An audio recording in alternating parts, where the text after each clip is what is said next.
Sa Senado, ano ang latest sa Senado, Sister L? Yan naman sa Senado, pag-unlad ng bansa dapat daw maramdaman sa hapag ng mga manggagawa. Sino nagsabing senador niyan? RH28, Raymond Dadpas. Laki Raymond.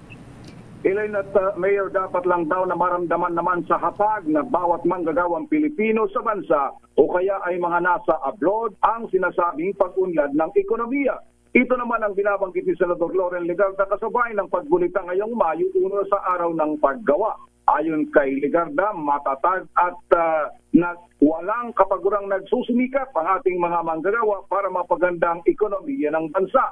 Dahil sa kanila nakasalalay ang pagbabago ng ating lipunan. Giit ng senador, bawat manggagawa ay narapat mabigyan ng pagkakataon para hindi lang kumita, kundi mamuhay naman ng may dignidad.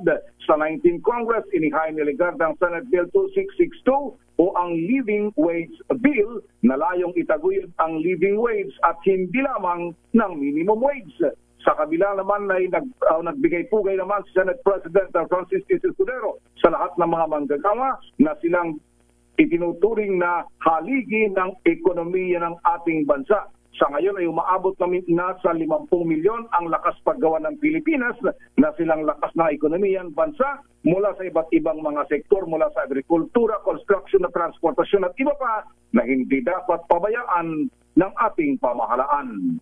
Ito si RH28, Raymond Dadpas para sa DZRH, una sa Pilipinas, una sa Pilipino. Maraming salamat, Raymond Dadpas. At